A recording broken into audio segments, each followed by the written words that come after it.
बोले विष्णु भगवान की जय। आइए मित्रों, सुनते हैं माघ महात्म के 28वें दिन की कथा। वशिष्ठ जी बोले, हे दिलीप, सुनो। अच्छोद सरोवर में स्नान करके वे लोग सुखपूर्वक और संतुष्ट होकर आकाश मार्ग से उस स्थान पर पहुँचे। तब लोमस ऋषि जी बोले, संसार के इस तीर्थराज को श्रद्धापूर्वक सब लोग देखो। यह वही यज्ञ की वेदी यजमान का स्थान है। ये 3 कुंड हैं जिनमें अग्नि जल रही है। यहाँ पर सबकी तृप्ति होती है। यहीं पर 33 करोड़ देवता संतुष्ट होकर आनंद पूर्वक रहते हैं और स्वादिष्ट पर्यांत सोमधारा पीते हैं। यह वही स्थान है जहाँ पर त्रिशूलधारी महादेव जी प्रकट हुए थे। देवताओं से सेवित यह अक्षय बट बरगद है, जिसकी जड़ पाताल तक गई हुई है। और मृकंडू के पुत्र श्री मार्कंडेय जी जब प्रलय के समय संसार जल से डूबा रहता है, जिस भगवान के मुख में रहते हैं, वह जनार्दन भगवान इसी बट वृक्ष पर योग की निद्रा लेते हैं। यही महादेव जी की अति प्रिय सुंदर भगवती भागीरथी, जिसकी सिद्धि के लिए सेवा करते हैं, जन जन को भुक्ति और मुक्ति प्रदान करने के लिए भ्रमण करती हैं। इनका जल पीकर मनुष्य मुक्त हो जाता है। हे मुनि, गंगा जल का संगम बड़े पुण्य से प्राप्त होता है। इसमें स्नान करने से जन्म मृत्यु से छूटकर तथा ज्ञान प्राप्ति करके प्राणी तर जाता है। सभी प्राणी बिना ज्ञान के ही प्रयाग में स्नान करके मुक्त हो जाते हैं। यही देख कर ब्रह्मा जी ने यहीं पर महायज्ञ करके सृष्टि रचने का सामर्थ्य प्राप्त किया था। इसी त्रिवेणी में भगवान नारायण ने स्नान कर अमृत के मंथन में लक्ष्मी जी को प्राप्त किया था। त्रिशूलधारी महादेव जी ने एक बाण से यहीं पर त्रिपुर दैत्य को मार गिराया था। प्राचीन काल में इंद्र के श्राप से उर्वशी स्वर्ग से गिरी थी।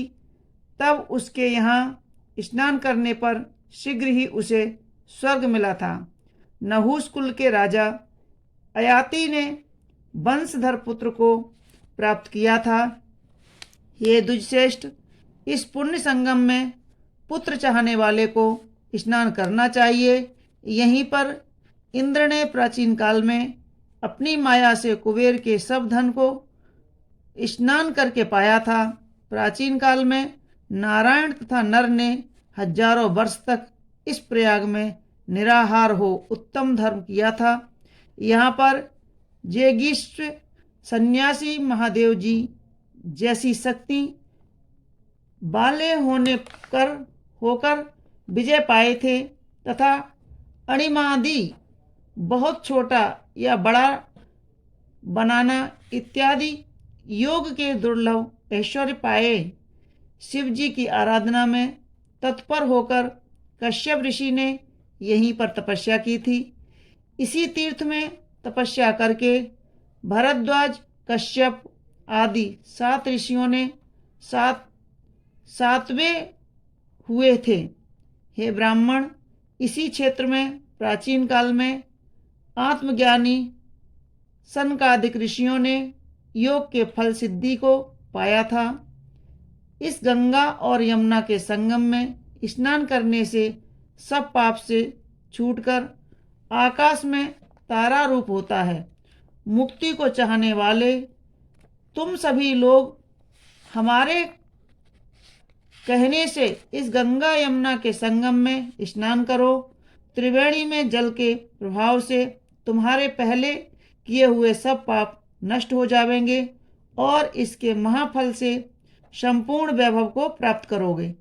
ऋषि के ऐसे सत्य तथा उल्लंघन न करने योग्य वचन को सावधानी से सुनकर वे सब उत्कंठित चित्त से स्नान करने में लग गए और उसी क्षण प्रयाग में स्नान करने से उनकी पिशाच योनि नष्ट हो गई और पुनः अपना शरीर प्राप्त कर लिया।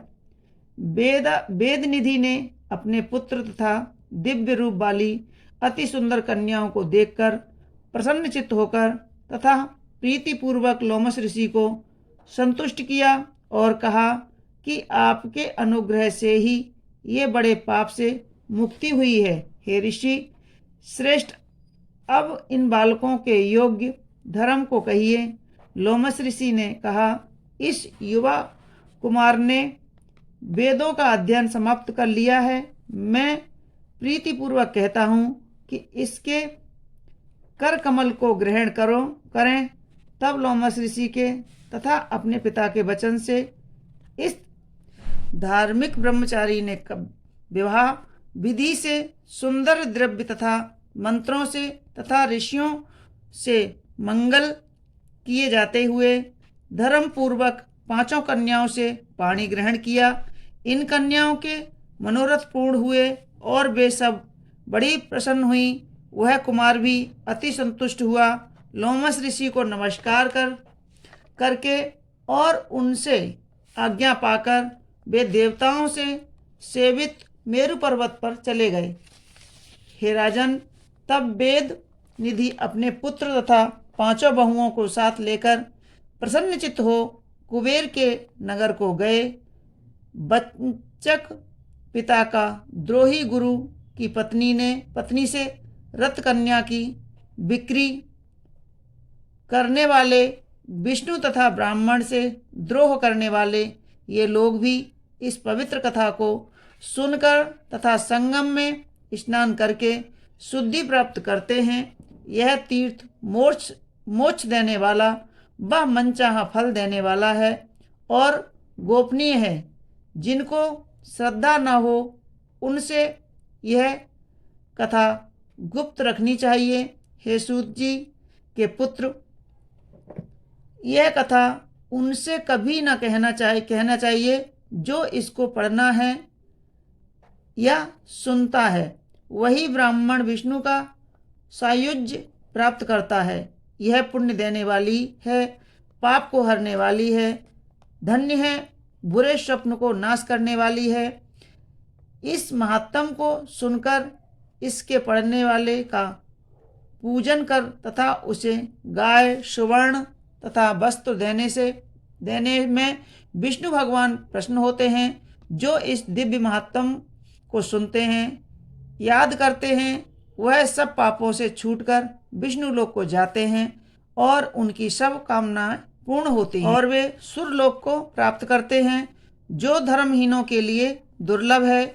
इसको ब्रह्मा जी ने पहले वशिष्ठ मुनि से कहा था, उसको दत्तात्रेय जी ने कहा तथा वशिष्ठ जी ने राजा दिलीप से कहा और मैंने कार्तवीर को सुनाया। जिसके घर में लिखा हुआ यह महात्म सर्वदा पूजा जाता है, उसके घर में सर्वदा भगवान नारायण पूजित रहते हैं। जो मनुष्य निरंतर नित्य इस महात्म को सुनते हैं, वे मानो सब वेद मंत्र पुराण का संग्रह किए हुए हैं। पुष्कर तीर्थ में, प्रयाग में, गंगा सागर में, देवालय में, कुरुक्षेत्र में तथा विशेषकर काशी में इसका पाठ अवश्य करना चाहिए। पुष्कर तीर्थ में ग्रहण में इसका पाठ करने से दूना फल होता है तथा जो मन लगाकर इसको सुनता है और पुराण वाचने वाले ब्राह्मण का पूजन करता है वह तथा हे सूत जी के पुत्र गाय, भूमि, वस्त्र, आभूषण इत्यादि अमूल्य पदार्थ देता है। ऐसा करने से जो पुण्य होता है उसको मैं कह नहीं सकता। ऐसा मनुष्य संसार में सुखी होता है और उसको किसी प्रकार की पीड़ा नहीं होती है और वह मरने पर वैष्णव पद को प्राप्त होता है। बोला विष्णु भगवान की जय। तो मित्रों, यह थी हमारे माघ महात्म के 28वें दिन की कथा। आपको हमारी कथाएं कैसी लगती हैं हमें कमेंट्स बॉक्स में ज़रूर लिखें और हमारे वीडियो को लाइक करें, शेयर करें और हमारे चैनल को सब्सक्राइब अवश्य कर लें। बहुत बहुत धन्यवाद।